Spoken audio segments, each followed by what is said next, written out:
सरकार और सरकार की जवाबदेही, क्योंकि आखिर ये सरकार को ही तय करना है, संभालना है कि इस तरह की नौबत और स्थिति क्यों आई।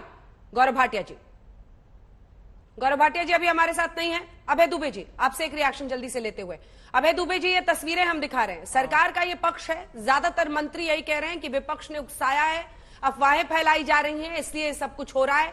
21 से उम्र बढ़ाकर 23 साल भी कर दी गई है। जो 2 साल का कोविड की वजह से लॉस हुआ था उसको भी मेकअप करने की कोशिश की गई है। बावजूद इसके आज देश भर में इस तरह की हिंसा। दुबे साहब।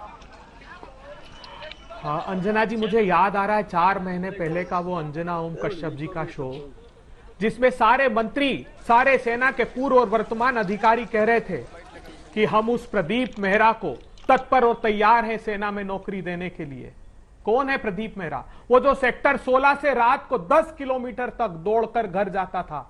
उससे जब एक समाज सेवी विनोद कापड़ी ने पूछा कि मेरी कार में लिफ्ट दे दूं, तो उसने कहा कि नहीं, मैं रोज प्रतिदिन रात को 10 बजे दौड़कर घर जाता हूं क्योंकि मैं सेना की तैयारी कर रहा हूं। तो उन्होंने कहा कि चल मेरे घर चल, मेरे खाना खिला दूंगा। उन्होंने कहा नहीं, मुझे खाना बनाना होता है क्योंकि मां मेरी अस्पताल में भर्ती है और मेरा भाई भूखा घर पर रह जाएगा अगर मैंने खाना नहीं बनाया। उसने कहा भाई क्यों भूखा रह जाएगा? क्योंकि बोले वो रात की शिफ्ट में नौकरी करता है, हम दोनों भाई मेहनत कर रहे हैं ताकि मैं अपना भारत मां की रक्षा कर सकूं और अपने भविष्य को संवार सकूं, अपने परिवार के भविष्य को संवार सकूं, मां का इलाज करा सकूं। आज उसके दिल पर क्या गुजर रही होगी?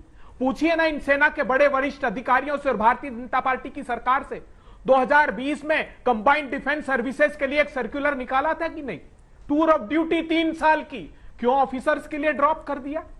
और आज मैं पूछना चाहता हूं देश की सरकार से, आपने कहा कि हमने 19-20 के बाद सारी रिक्रूटमेंट रैलियां प्रतिबंधित कर दी। नहीं, सरकार जवाब देती फरवरी 2022 में लोकसभा में कि 20-21 अप्रैल से मार्च तक 97 रैली प्लान की, जिसमें से 47 कंडक्ट की। उसके बाद 4 रैलियां और कंडक्ट की। क्या हुआ उनका परिणाम? देश जानना चाहता है आज। मुझे बताइए ना आप, सरकार ने एक ये बात मेरे प्रश्न के जवाब में दी कि 97,000 आर्मी में, 11,116 वैकेंट पोजीशन है नेवी में और 4,850 इंडियन एयरफोर्स में एयरमैन की, सेलर्स की, जूनियर कमीशन ऑफिसर्स की। तो आप इनकी भर्ती के लिए और क्या करना चाहते हैं उनके साथ?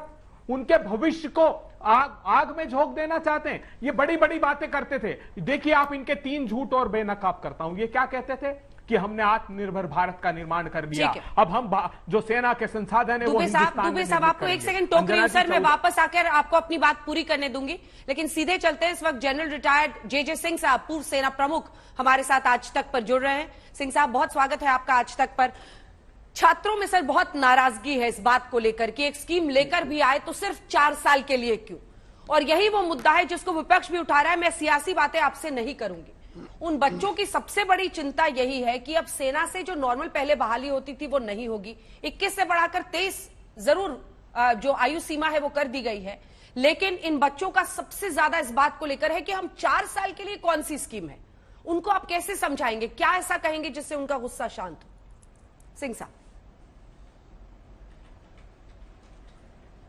अंजना, आपसे ये कहना चाहता हूं कि यह दृश्य जो दिखाई दे रहे हैं टीवी चैनल पर, ये बहुत अफसोसजनक हैं।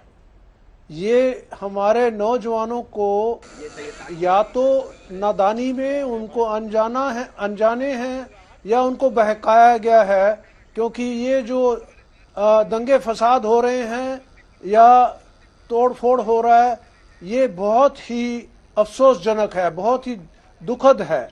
तो ये मैं समझता हूं देश के हित में नहीं है, और मैं समझता हूं ये नौजवान जो हैं इनको किसी तरह से बहकाया गया है। तो आपसे ये कहना चाहता हूं कि ये जो 4 साल का अग्निपथ है और अग्निवीर बनेंगे, इसको सोच समझ के एक स्कीम को इम्प्लीमेंट किया गया है, लेकिन इसमें काफी गुंजाइश है कि इसमें इम्प्रूवमेंट्स कर सकते हैं, और उसके लिए गवर्नमेंट ने रक्षा मंत्री और सर्विस चीफ्स को परमिशन दिया है कि आप सुझाव दें ताकि इसको हम और अच्छा कर सके, आकर्षक कर सके। तो मेरा कहने का ये मकसद है कि ये हिंसा बिल्कुल मंजूर नहीं है और जो इस हिंसा में शामिल हैं वैसे लोग भारत की सेनाओं में नहीं आ सकते, क्योंकि सेनाओं में इस तरह से गलत डिसिप्लिन के खिलाफ और ये दंगा फसाद और धरना करना ये बिल्कुल कबूल नहीं है और इसकी सजा बहुत सीरियस होती है आर्मी में।